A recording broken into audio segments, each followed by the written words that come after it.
Welcome to AG simple.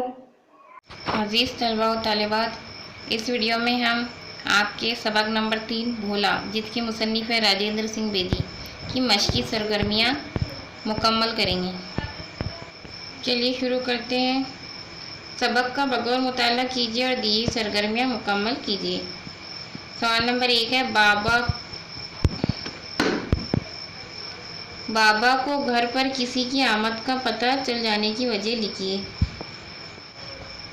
जवाब इस तरह लिखेंगे। बाबा ने देखा कि इनकी बहू माया पत्थर के एक कोजे में मक्खन जमा कर रही है। छाछ की खटास को कम करने के लिए माया ने मक्खन को कुएं के साफ पानी से कई बार धोया था। इस तरह छाव से मक्खन करने से बाबा ने अंदाज़ा लगाया कि माया का कोई अजीज़ आने वाला है। वाक़तन मामा का भाई आने वाला था, क्योंकि 2 दिन बाद राखी का त्यौहार था। सवाल नंबर 2, माया के मक्खन जमा करने का तरीका बयान कीजिए। जवाब देखिए, माया मक्खन किस तरह जमा करती थी। माया मक्खन को पत्थर के एक कोजे में रखा करती थी। छाछ की खटास दूर करने के लिए वो कोजे में रखे हुए मक्खन को कुएं के साफ पानी से कई बार धोती थी। सवाल नंबर 3, सबक में मरकूज रिश्तों और रिश्तेदारों के नाम लिखिए। यानी सबक में जो रिश्ते और रिश्तेदारों के नाम हैं वो लिखना है। जवाब इस तरह लिखेंगे। इक्तिबास में दर्ज झैल रिश्तों का जिक्र आया है और रिश्तेदारों के नाम भी हस्ब झैल है। माँ कौन है? भोला की माँ का नाम क्या है? माया। बेटा कौन है? भोला। बेटी नन्ही, जिसका ज़्यादा जिक्र नहीं है। दादा ससुर। रावी, जिसका नाम नहीं अलबत्ता भोला उसे बाबा कहता है। मामू भाई, भोला के मामू जो माया का भाई है, जिसका नाम नहीं है पर माया का भाई आने वाला था, जो कि भोला का मामू है।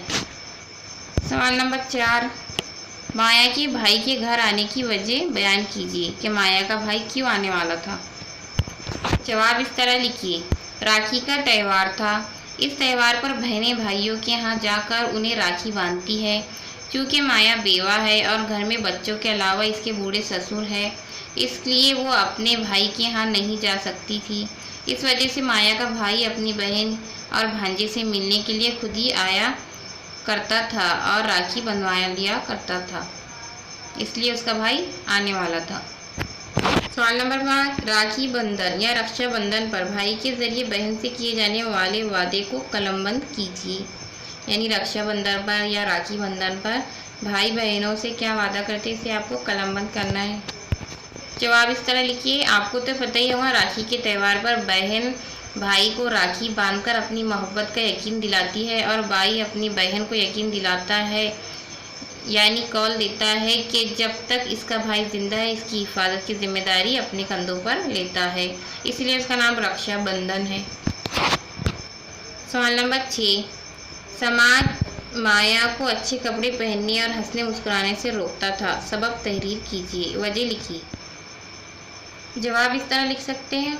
हिंदू धर्म के मुताबिक बेवा को अच्छे कपड़े पहनने और हंसने मुस्कुराने की इजाज़त नहीं है।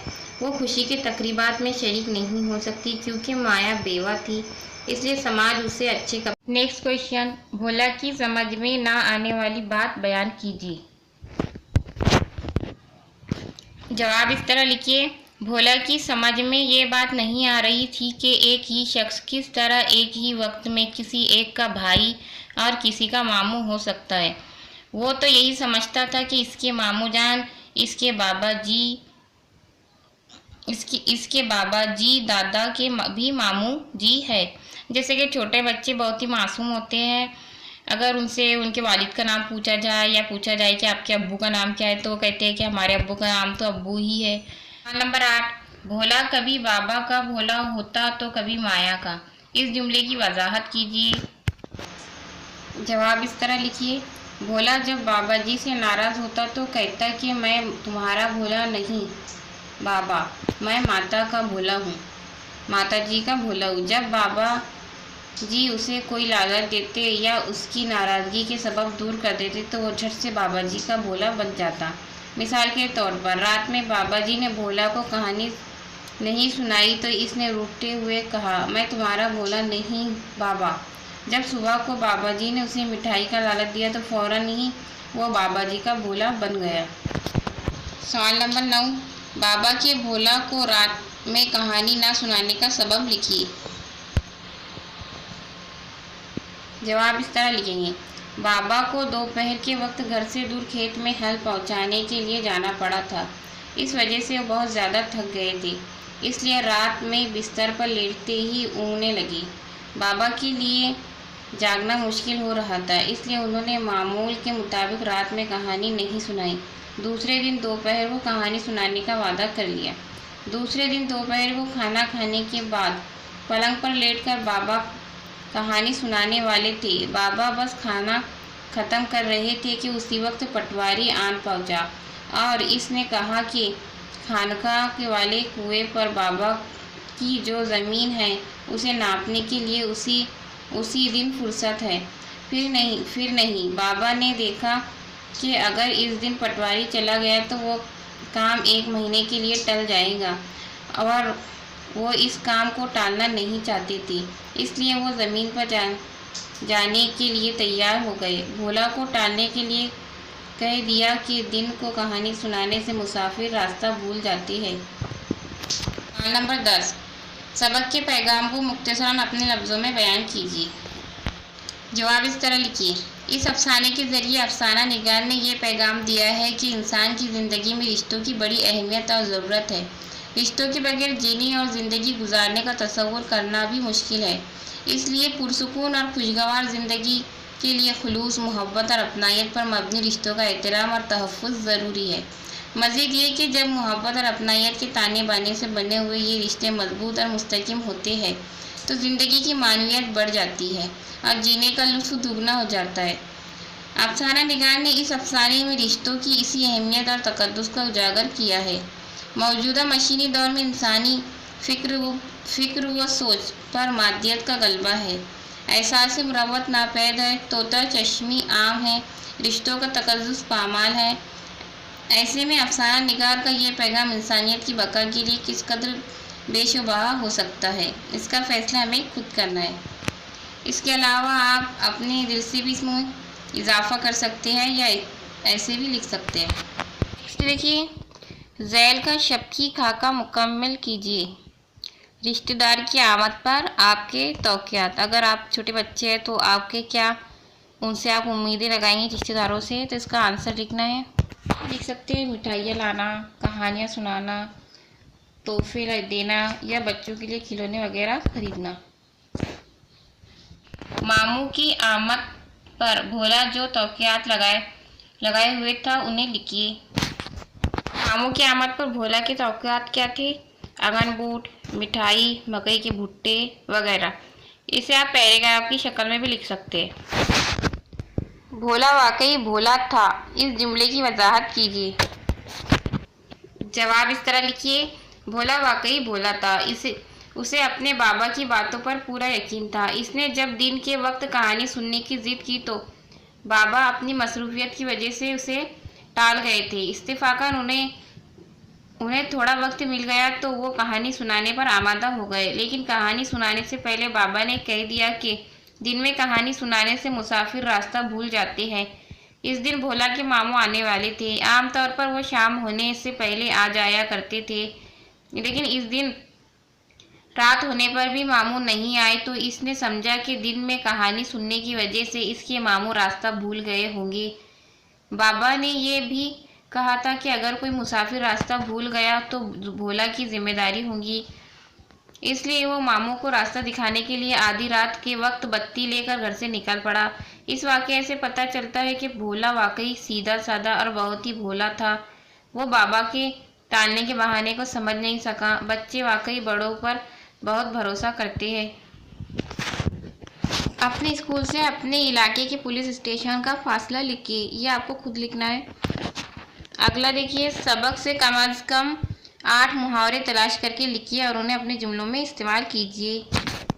जवाब: कमर तोड़ना, दिया सिलाई दिखाना, सर पीटना, कलेजा शक होना, सुहाग लुटना, उड़े फिरना, आंखें पथरा जाना, पाँव तले जमीन खिसकना। इन्हें जुमलों में इस्तेमाल इस तरह कर सकते हैं। कमर तोड़ना, जवान बेटे की मौत पर बूढ़े माँ बाप की कमर तोड़ दी। जवान बेटे की मौत ने बूढ़े माँ बाप की कमर तोड़ दी। दिया सिलाई दिखाना, शाम होते ही गांव में औरतें घरों में दियों को दिया सिलाई दिखाती है। सर पीटना यानी बहुत ज़्यादा रोना, बेटे की चोरी के इल्ज़ाम में पकड़े जाने की खबर सुनकर बाप ने इसका सर पीट गया। कलेजा शक होना, सरहद पर फौजी बेटे की शहादत की खबर सुनकर माँ का कलेजा शक हो गया। सुहाग लूटना, जंगों की वजह से ना जाने कितनी औरतों के सुहाग लूट गए। उड़े फिरना, खालिद क्लास में टॉप करने की खबर सुनकर उड़ता फिर रहा है। जुमले की दर्ज झेल अक़साम सबक से तलाश करके लिखिए। बयानिया, इस्तिफ़ामिया और फ़जाइया। देखिए आपके सबक में फ़जाइया जुमले नहीं हैं, इसलिए हमने बयानिया जुमले और इस्तिफ़ामिया जुमले तलाश करके लिखे हैं। पहला है बयानिया जुमला, मैंने माया को पत्थर के एक कोज़े में मक्खन रखते देखा। नंबर 2, मैंने अपने पोते को प्यार से गोद में उठा लिया। 3, रात में मैं थकान की वजह से बिस्तर पर लेटते ही ऊँघने लगा। अब देखिए इस्तिफ़ामिया जुमले। भोले, तेरे मामू जी तेरे माता जी के क्या होते हैं? भोले, तुम नन्ही के क्या होते हो? बाबा, मामू जी अभी तक क्यों नहीं आए? ये हुए इस्तिफ़ामिया जुमले। फ़जाइया जुमले आपके सबक में नहीं है, तो इसे आप छोड़ सकते हैं। सबक से मुफ़र्रद, मुरक्कब और मखलूत जुमलों की 2-2 मिसालें लिखिए।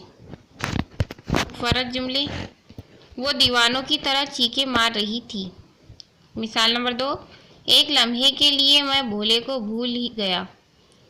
मुरक्कब जुमले, माया बेवा थी और समाज उसे अच्छे कपड़े पहनने और खुशी की बात में हिस्सा लेने से भी रोकता था। मैंने माया को सो जाने के लिए कहा और भोले को अपने पास लिटा लिया। मखलूत जुमले, ये तो भोला ही जानता होगा कि इसने दोपहर के आने का कितना इंतज़ार किया। मिसाल नंबर 2, भोला भी जानता था कि मैंने इसकी ऐसी बात कभी बर्दाश्त नहीं की। सबक से इसमें जमा तलाश करके लिखिए। तो देखिए समाज, मेला, ये सब क्या है, इसमें जमा है। अब देखिए दर्ज झेल बयानात की इस्तेहसानी वजाहत कीजिए। पहला है, मैंने दुआएं की, मिन्नतें मानी कि भोला मिल जाए, इसके बगैर हम कुछ न थे। इसकी इस्तेहसानी वजाहत करनी है इस जुमले की। जवाब इस तरह लिख सकते हैं, रात में किसी वक्त बाबा की आँख खुली तो उन्होंने देखा कि बत्ती गायब और भोला भी अपने बिस्तर पर नहीं है। तब बाबा और माया ने मिलकर घर के कोने कोने छान मारा, लेकिन भोला नहीं मिला।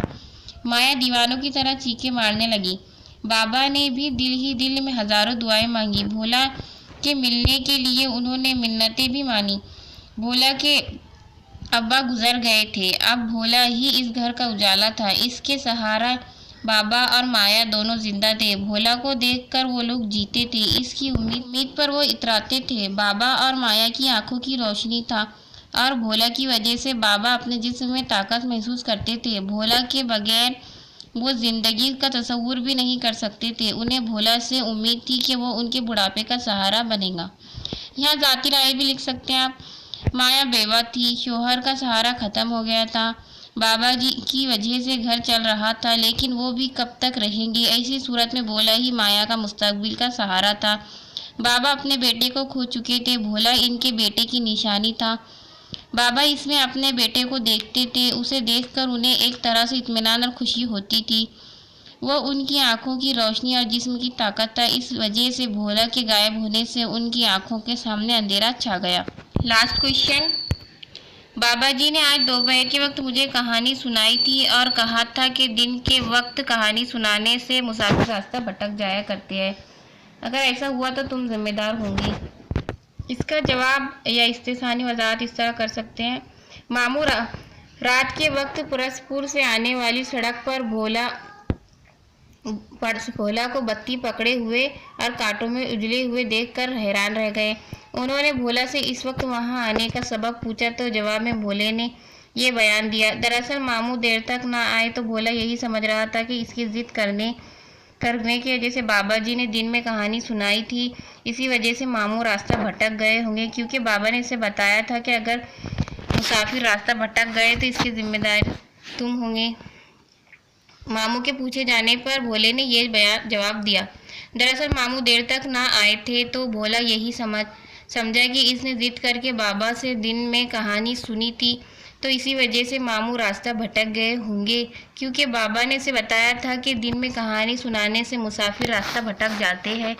इसी बात को जहन में रख कर वो मामू की तलाश में निकल पड़ा था कि मामू कहीं मिल जाए तो वो इनकी रहनुमाई कर सके। इसे अंदाज़ा नहीं था कि बाबा ने उसे टालने के लिए ये बात कही थी। उसे बाबा की बात पर पूरा यकीन था, इससे उसका भोलापन जाहिर होता है। बच्चे वाकई बड़े मासूम और भोले भाले होते हैं। वो दुनिया के जाल व फरेब से वाकिफ़ नहीं होते, बल्कि इन सब से दूर रहते हैं। वो खुद सच बोलते हैं और दूसरों की बातों को सच जानते हैं। काश बच्चों की मासूमियत कभी ख़त्म ना हो बल्कि बड़े होने पर भी यही मासूमियत बाकी रहे। अगर ऐसा हो गया तो दुनिया ही संवर जाएगी। यहाँ आपके सबक का इख्तिताम होता है। वीडियो पसंद आया हो तो लाइक करें, शेयर करें और चैनल को सब्सक्राइब करें।